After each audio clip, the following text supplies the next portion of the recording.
All right, I wanted to welcome you back, and I've got the absolute pleasure of introducing Ed into the room. Ed, it's been an absolute pleasure having you on here. I'm saying that before you say a word, so hopefully, sort of 20 minutes from now, that'll still be my same opinion, which I'm sure it will be. But so that I don't ruin your name or your background, how about you just let us know a little bit about who you are and what you do?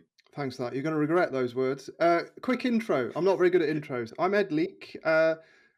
I've been, like you, been in the industry since 2010, late 2010 for me. I run an agency. I've got a software product. I've got a training product. And I've got an Agency Forge, which is my agency mentoring community. So most people know me because of God Tier Ads, which is my framework. What else is interesting? I'm 41. I live in Scotland, in the UK, on the side of a mountain.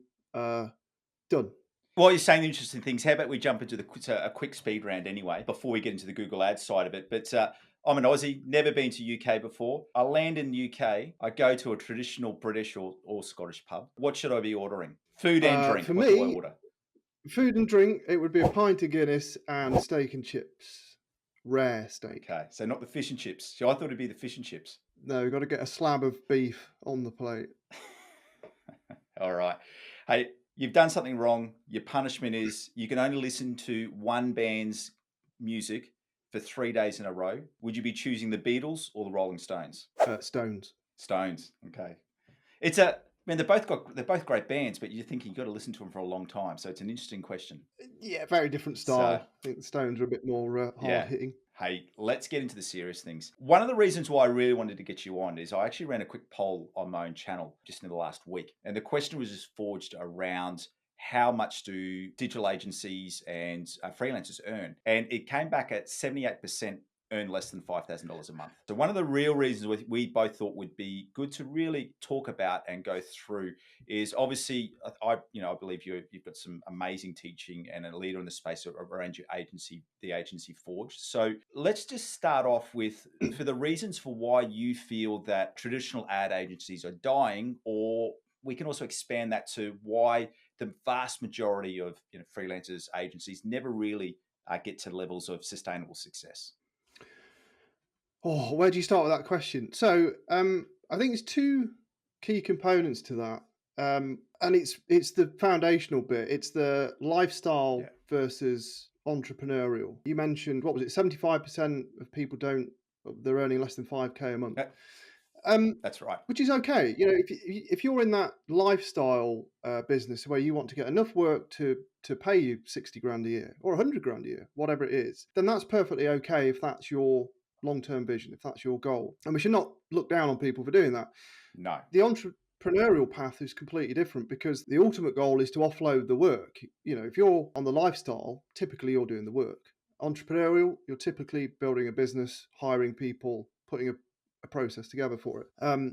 So I think people get stuck, sometimes not knowing which way they should go and why, and Yeah. sitting in the lifestyle component where it's like, oh, okay, I'll just freelance or consult or whatever, or contract. Because that agency thing sounds a bit risky. I've got to hire people. I don't want to hire people. And I think it's that step. It's quite a big step. Can be quite risky, especially if you have to give away a big portion of your revenue to hire. And it's not for everyone. So I get that. So that answers that component. And then apologies to everyone. I've got a tickly throat today. So if I keep clearing my throat and I'm annoying you, just mute where I'm talking and look at Aaron. Uh, um, that's what my editor will do later anyway. So we'll get rid of it as much as we can. And he's promised that he'll make us both look at least 5 years younger. So Christ. You have to get rid of all of me. So on Agency Forward, you mentioned that I say agencies are dying in my sales pitch, yeah, traditional agencies, and essentially it's in the pitch video, it's in the Gumph text. It's a little bit hyperbolic, but I also think it's true and it's relevant to this day and age. Simply because we can't ignore the fact that the ad platforms are trying to automate us away. They're trying to squish yeah, the component that is the Google Ads Manager. Facebook's doing it, everyone's doing it. You then have the concern of heavy automation in the industry, AI, which is it's okay, but it's getting better. It's getting better. And at what point does the AI get so good that it strips out the button pushing? So if you're only doing button pushing for everyone, you're essentially doing nothing in the very near future because that can be mm, automated away. So my take, and look, by the way, I made this mistake. My agency is lead gen and ecom. We essentially work with many different industries. So I used to say we're a Google Ads specialist agency. There's nothing special about what we do. Like, I'm literally holding my hands up because we Yeah. aren't talking to specific audiences. We aren't saying insurers. We literally work with you and we have a process for you. And that's where people should head towards, because it simplifies it as well. It's the old niching down, but I have a solution that's more than just niching. But in principle, it's Yeah. talking to one or two specific audiences that you know you work really well with. And not just in Google Ads, but controlling the whole, be it ecom or lead gen process for them. So you become essentially integral to their business, not just the Google Ads guy or gal. So you're not like, oh, I'm a Yeah. specialist at Google Ads. It's no, it's the all the additional components, all the different pillars that support that. So it's niching in the niching, but with specialisms that are prescribed Yeah. specifically to get the best outcome for that industry, not just doing everything. One of the comments I'd probably like to pick up on and just reinforce there, and you spoke about your personality. And I think that's one thing that a lot of people, I guess, don't appreciate. And that's the whole thing. If they, they'll see an idea from Ed, they'll see an idea from Aaron, they'll see an idea from someone else, and they go, well, that's the way to do it. I've always tried to, when I was forging my own path into freelancer, I more worked around, like for me, what I really loved is I got into Google Ads because we started our own business and we didn't have money for a marketing agency. So I had to figure out how to use Google Ads for me. So for me, it was always about how much am I spending and how much is my business growing. So every sales pitch that I went through, that was the problem that I wanted to solve. So when I came to start pitching to clients, that's what I always spoke about. And I think that's one thing that a lot of people, I guess, shy away from, is that you don't have to be a seven-figure agency. You don't even have to hire people. It's really looking at what do you want this agency to look like and what skills can you best serve the marketplace, is where I think I've always tried to sort of encourage people to really focus on. Hey there, Aaron Young here. Thank you for watching this interview. And because you are still watching this interview, it's letting me know that you are really interested in learning everything that you can about Google Ads. Now, I may be biased, but the best place to learn Google Ads is inside of my paid community, which is called 10x Google Ads. And the reason for why this is such an amazing community is because not only every month do I give exclusive masterclass trainings on Google Ads that I don't share on YouTube, plus I also run live group coaching calls every month where I complete community members' Google Ads reviews. Plus, you can ask me any questions that you have about Google Ads. There is also the amazing community feed. And this is a private Google Ads feed where you can upload screenshots and you can ask questions. And not only me and my highly qualified Google Ads team, but also you get support from over 400 individual members. It would be my absolute pleasure to see you in my paid Google Ads community very, very soon. And the best thing is that you get all of this for less than the price of a cup of coffee every day. So why don't you switch out your daily cup of coffee for the best Google Ads training knowledge that you'll get anywhere in the world. And if you want to get an exclusive discount, all you need to do is to follow that link in the description below and I'll give you a lifetime discount to my 10x community. All right, let's now jump back into this interview. And you've got to be honest with yourself. There will be people watching this Yeah. saying, "Oh, Ed does YouTube, Aaron does YouTube." You don't have to do that if you don't want to. I must reinforce the point, like you've just said. If you're happy freelancing, keep doing freelancing, because you can still be super specialist and hone all these different areas as a freelancer. You don't have to hire. As a freelancer, you probably do want to hire a little bit of assistance for certain things, Yeah. but that could be someone on a few hours a week. It doesn't have to be a full-time. So yeah, you just have to be honest with where your sort of risk appetite is, because running a business is very different, i.e. an agency. It's very different to being a solo warrior, shall we say. And I think it comes back to, I think one of the comments you mentioned too is it, do you actually enjoy the being on the tools per se, or do you enjoy growing a business? And Yep. that's two very, very different endpoints. And some people really enjoy the business side of it and don't really enjoy being on the tools, whereas other people like to be on the tools, so to say, and hate the whole business side of it. So I think that's where it really comes down to it. People have to answer that question before they start making those follow-up questions, because that's going to determine what type of clients you're going to sign. Because if you're going to be a freelancer, you've got limitations. Like you're not going to be taking on, not saying you can't get them, but it's probably a the business wrong mentor idea. always said to me, business mentor said to me is that people don't get fired for hiring IBM. And what the concept was there that is big companies will generally hire big agencies because if they hire a big agency, they're kind of hiding behind the brand protection of the agency if the decision's not right. Whereas if they hire a little freelancer and it goes wrong, there's a lot more reputational damage. So Yeah, there's a lot of things yeah, like that you need to think about, and then tailor your marketing to companies which you think are going to best fit your messaging. yeah. All right, let's dive into the freelancer path a little bit because one of the common themes I've been getting a lot lately, and that stat I gave about the 75%, that was geared towards freelancers. What are some of the best strategies that you could give that a freelancer can use to sign more clients? You hear some people talk about, oh, you should niche down. They can go down to freelancing sites. They can, cold outreach. What are some? Try to get as practical as possible. If you were a freelancer I, starting off, I what would you do to grow your books? I will give you a very practical solution, and I stole this from a chap called Mike Jones, a fellow Brit. He came and he's a LinkedIn guru, and he did a presentation Yeah, inside Agency Forge, and he said something that resonated with me. I've been on LinkedIn for 14 years, 15 years, probably longer. I don't know. He said, treat your profile like a landing page.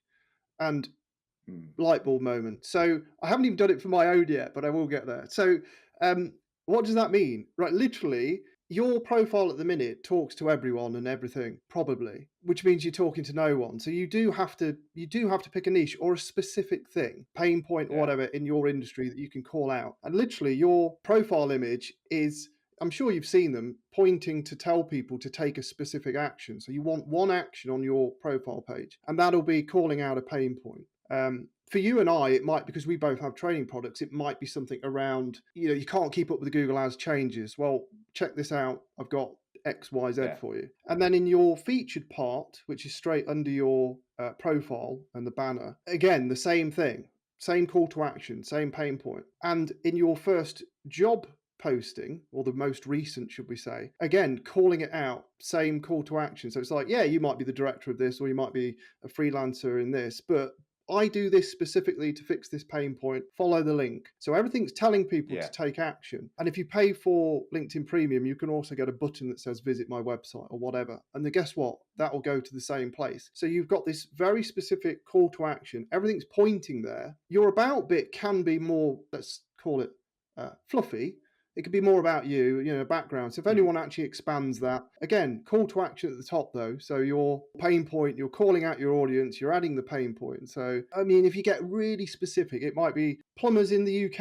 Are you struggling to yeah, get X number of leads a week? Based on your experience, you know how many leads they should be getting because you work with plumbers. So I'm just using plumbers as an yeah, example, or I always do. Then you can say, here's a 2-step process that I use to increase leads by 27% based on 15 accounts that I work with. A simple white yeah, paper or something like that. It could be a video tutorial, it could be a downloadable checklist, it could be anything. Just something simple that you could put together that shows a before and after state. Could even be a case study reworked as a tutorial. It's like before, after. And it shows off your knowledge to a very specific audience, and your whole profile, it calls out that audience. So everyone that isn't in that audience, they bugger off, which is what you want, because you don't yeah, want 100 different people turning up. I've got a SaaS company, I've got a B2B business, I've got an e-com. yeah. It's like, no, no, no, no. Hone it. And then you send them to this very specific thing. And that works a charm because it's just so narrow focused. That's what I do. And that's for agency owners No, and freelancers, literally. that's great. I remember when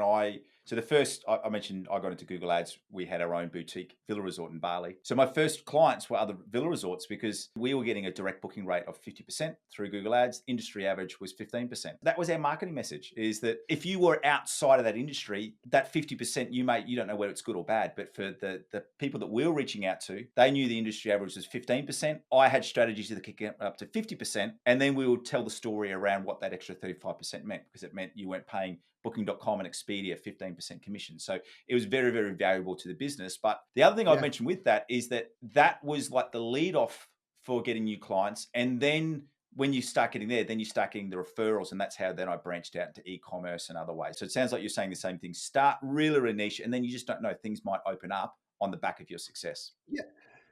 And you don't have to. A lot of people worry about being specific or niching, Yeah. that it'll, they'll lose customers, they'll lose business from other places. The world's a very big place. That's a very safe place to be to go, oh, I'll serve everyone. So, but it also means Yeah. you'll serve no one because you're just doing the same as most people. So being very specific makes your life easier because you can really tailor things and get to know that Yeah. industry. But also, you don't have to just serve that industry. You could go, right, I'm doing really well with plumbers, so now I'm going to do builders. I don't know. Yeah. The process in Google Ads, for example, and a good landing page is very similar for that kind of business. So you could just start essentially rinse repeating this business. And then you might Yeah. be like, oh, well, I wanted to be a freelancer and now I need to be an agency because I'm getting a flood of leads. And it does sound a bit Yeah. sort of hyperbolic that you get a flood of leads. But if you stand out like that, who is the beautician going to knock on your door when she sees you talking about plumbers? No. Uh, Yeah.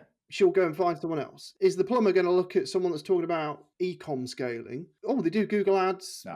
Okay. Or the guy that's literally talking about plumbing doesn't even know you do Google Ads. You're just talking about plumbing Yeah. ads. Could be Facebook or whatever. The other thing that I always try to say, and this is something I repeat to even just clients, is in your ad copy. So you're saying treating your LinkedIn profile like your landing page ad copy. Is I always go to say is what can we say that no one else can say? So rather than just saying we're the number one agency or the number one freelancer, by putting in there, our last 3 clients have reduced acquisition cost by 57% or whatever the situation is. That's why I Yes. always try to, wherever possible, put a percentage or a dollar value on it rather than just saying, I hate seeing any ad that says that we're the best or we're the number one agency. Because it's For me, bollocks. you don't want to say something that anyone else can say. Yeah, because it's utter bollocks. People saying, "Oh, we're the number one agency." It's like Yeah. that's just walking. Pardon the metaphor, but that's walking around with your manhood hanging out your trousers. No one wants to see Yeah. that. Your Yeah. people don't want to be told about how good that you are. Oh, we've got all these awards, and I'm certified. And you're certified what? Insane? Yeah. No, that Yeah. stuff just needs to be sacked off. Talk about the prospect, like you say, like the Yeah. wins, the specific numbers are great. It's like, what do you mean you can increase my leads 57%? Why 57? Yeah. Well, Yeah. I've got a very specific case study. Here it is. Look, before and after. Case studies as well. Yeah. Like a good case study, a good before and after to a specific industry is 90% of what you need to get people to buy off you. That Mr. Yeah. Plumber or Mrs. Plumber, it's 2024. It's all they need to see, that specific Yeah. industry relevant piece of content. And they're like, oh, I can do that. I could get that. Brilliant. Like, people overthink it all the time. No, that's great. I want to talk a little bit about workflows now. So you mentioned before, I always try to think about the people who are listening. So you're a growing freelancer. What are some workflows that you put in place for you when your own business was growing so that you didn't go insane and you still had some margin to relax and have downtime? I've just done a post about this on LinkedIn. I Yeah. don't overwork an account. I used to overwork an account years ago. In fact, probably the biggest mistake I made in my first, I don't know, 5 or 6 years of Google Ads is overworking, feeling like I had to do something in the account to prove my worth. Yeah. Our clients don't check the change history because we're selective. To be honest, if a client checks the change history, I'd probably fire the client, not them looking to fire me. Yeah. I'm quite combative about these things. So it's not about the work; it's about the outcome. So I Yeah. literally I have a tool that does this, Ad Evolver, but you don't have to buy the tool. You can do it in a spreadsheet. Literally, the account name, the spend, the cadence of the spend. Is it on or is it above or is it below target? And literally a traffic light signal. Then the KPI, which might be volume of conversions, a ROAS target, a CPA, for example. That's it. Literally, from an account management perspective, top level, that's it. So if either of these metrics is off, you look at the account. Otherwise, you move on to the next Yeah. one. And a lot of people be Yeah. like, whoa, I need to do some work today. It's like, no. Don't work an account that's working well. Now, don't take that out of context and say, right, I'll never look at that account again. No. Obviously, No. you know, but do your regular like negative keywords and that sort of thing on a bi-weekly basis. Yeah. Or it depends how big the account is. You can do it monthly. But essentially prioritize based on the performance, not based on gut feel or just feeling like you have to go through each and every single account every day, other day, week. Yeah. I mean, really, what are you going to do every single day? So it's actually about simplifying the Yeah. process and It's funny. I prioritizing. had someone was talking about putting on a full-time manager for their Google Ads, and I was sort of chatting to him, and he's telling me he's going to be working 40 hours a week just on Google Ads, and I went, my thing was, what is he going to be doing for 40 hours. And the other thing that I came about to too is, and that's what I followed a very similar process. I kind of coined it the 3-minute account sanity check, where you're basically going in. One thing that Google Ads has done great is that dashboard. Go and use, even if you're not using an external tool, if you're using the dashboard, pick your right metrics, look at 30 days, look at 60 days, look at 90 days, and look at the trend, see what's happening. And yeah, sometimes you can just move along because you're going, everything's tracking nice. And I just need to get my hands off it and let it to keep doing its thing. Yeah, absolutely. I think another part of that too, and this is probably one thing I would like to add in there, is how do you, I guess, right from the start, I mean, it's easier because you've been in the industry longer. I'm finding the same as well. But for people who have mainly only just been in for a little while, were there any things that you did to try and build your authority with the client so that they felt that they could trust you, so that they're not going in there and going, hey, Ed, you haven't changed nothing in our account for the last week? I loop back to what I said at the start. Why is the client checking the account? If the client's checking the Yeah. account, it depends on the type of client. By the sounds of it, your audience is mainly freelancers. They're going to be working with small to medium businesses. Those businesses typically won't have internal staff like a marketing manager or whatever. So it'll be the business Yeah. owner they're dealing with. If the business owner's got time to check the account, then you're to blame. That means that you're not getting them enough leads or sales. So you need to up your game, because Yeah. clients should never check the account. I know it's tough love, but if you're sat there going, "Oh, I'm struggling to get leads for this client," well, are you working with the right client? Did you pick did you Yeah. pick the wrong client? Because not all clients are great, not all businesses are great. Have you started working in an industry you have no experience of and you're struggling? Well, hey, guess what? That's why niching's so bloody good, because you avoid these issues. Yeah. But yeah, it comes down to that. If a client's in the account, there's something wrong. So you need Yeah. to do more than just Google Ads. You need to be doing the landing pages. You need to be doing lead Yeah. quality tracking. You need to be doing offline conversion. And it sounds like, oh God, all this work. Well, the Google Ads now, and it always has been, it's only a small part of the bigger picture. So you need to. I could share a slide of this. I have what I call the ultimate solution. It's 6 pillars. Yeah. If you do 3 of those pillars, you become so integral. If you do all of those pillars, you're essentially the business.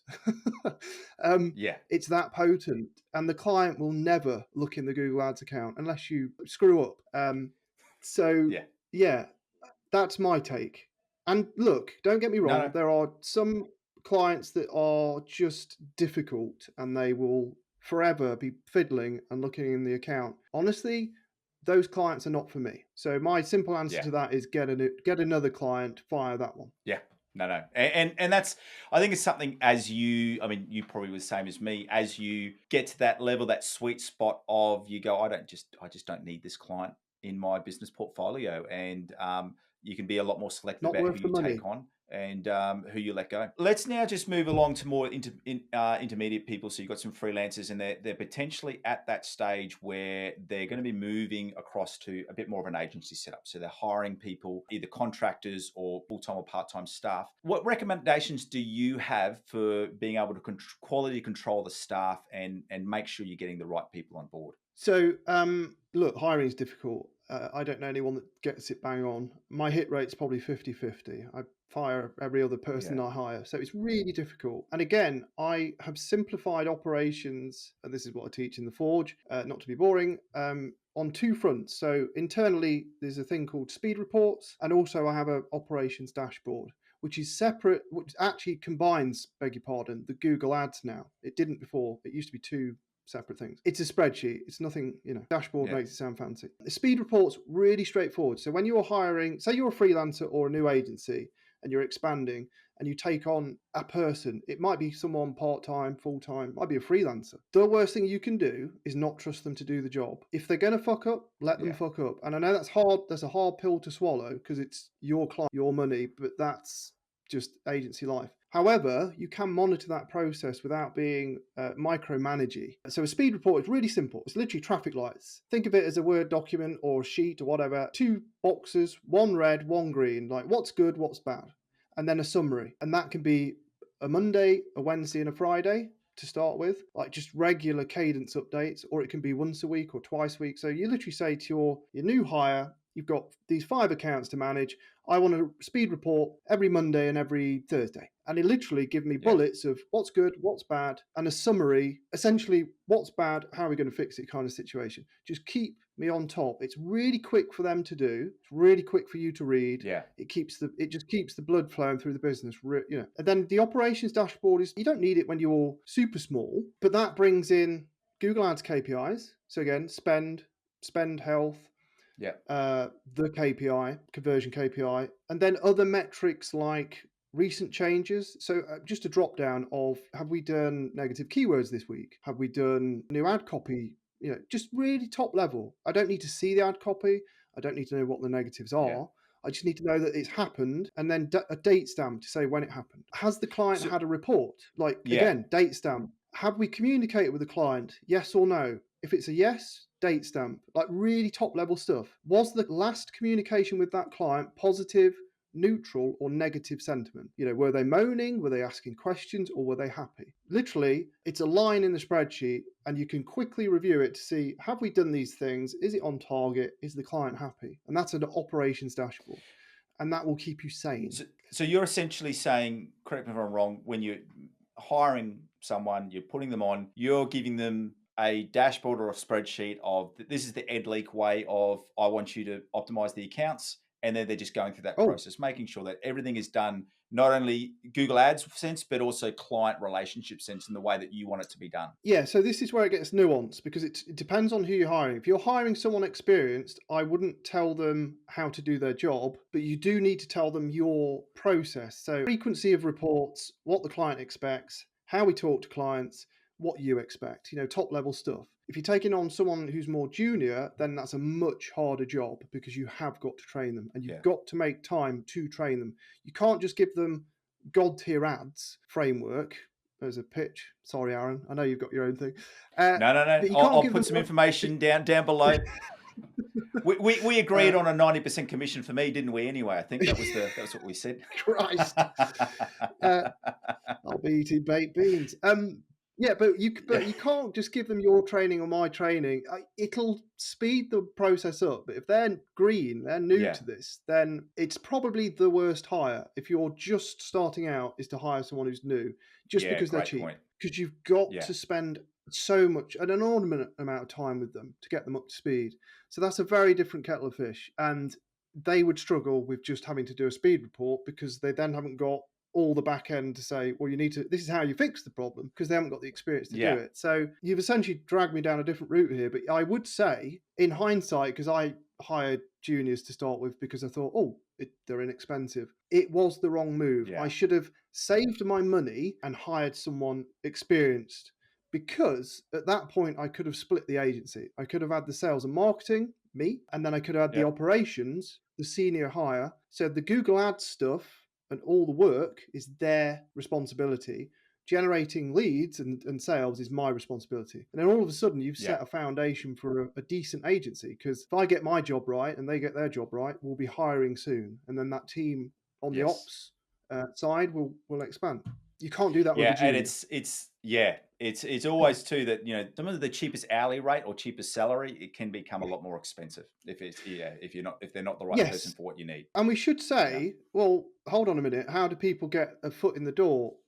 It's not what I'm saying. There are plenty of businesses out there that have got small teams to large teams that can accommodate a junior. If you're on your own, Yeah. again, context here. If you're on your own, your first hire should not be a junior unless you're prepared to really, really hold their hand and train them up. So it's not about never working with juniors. As soon as you've got a senior and you get more accounts on, Yeah. then you could hire a junior to go under the senior, and their job, if they're happy with it, is to obviously hold the hand and drag them through the accounts and so on. Because you're always looking at margin, because you're going especially your first hire, you're wanting it to create more margin in your life so that you can go into business growing activities, or if you're hiring them for business activities because you want to stay on the tools, you need them to be able to do your job. And then if they're obviously building in more revenue to the business, that's when you can then plug the holes with less experienced people, because you've got a better framework for them to be supported. No, I love that. Yeah.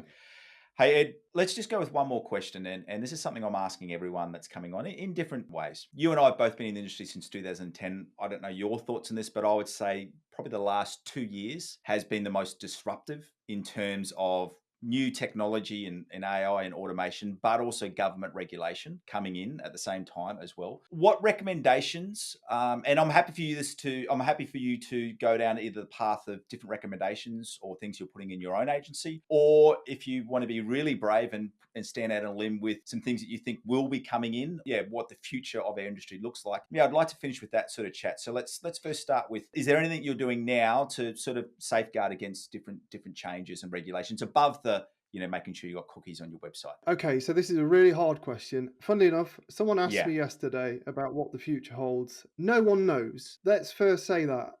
Not even Elon yeah, Musk. No one knows. So if you're looking beyond 5 years, no one's got a clue, really. no, Anything could happen. From a mindset perspective and just a psychological drain, I would try and avoid thinking too far ahead because it's going to send you loopy. When AI yeah, first started coming out a couple of years ago, all I was thinking, I was consumed by thinking about, oh, what's going to happen in 5 years? What's going to happen in 10 years? And it just consumes you. So you got to live in the moment and, think ahead, but try and keep it to a year or two in this yeah, environment. So what can we do? Well, the problem is AI isn't good enough yet to replace us. If it's good enough to replace you, you need to get better.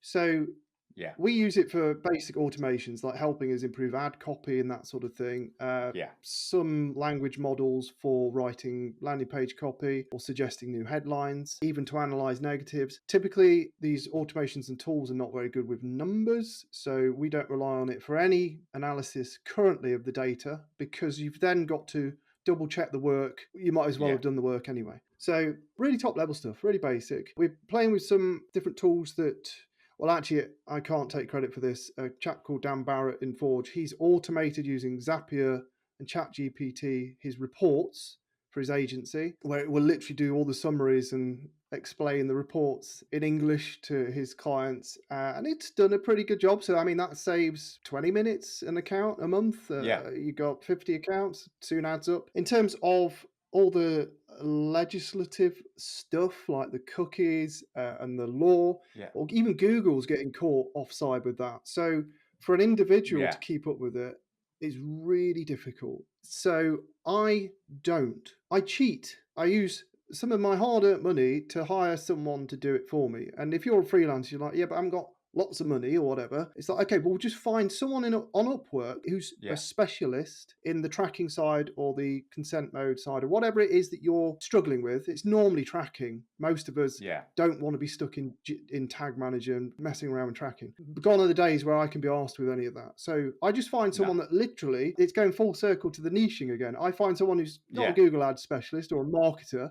I find someone that specifically calls out that they're really good with Tag Manager or tracking. I'm like, okay, speak to that yeah, person, hire them for a few hours a week or as a one off that you need to fix a few things for you. So offload it, get it out of there yeah, into someone else's head that knows how to deal with it. So it's the cheats yeah. way, but it's the best way, I think. No, Did that answer the certainly agree. question? I'm not even sure. No, they did. They did answer it, and I really, really appreciate you for coming on. What I am going to do, you did mention the agency Forge and all your information. For anyone watching this video, go and get Ed's stuff. There is no, just to confirm, I'll retract that statement. There's no commission there for me. So I'm going to put all the information down in the description. And Ed, it's been an absolute pleasure having you here.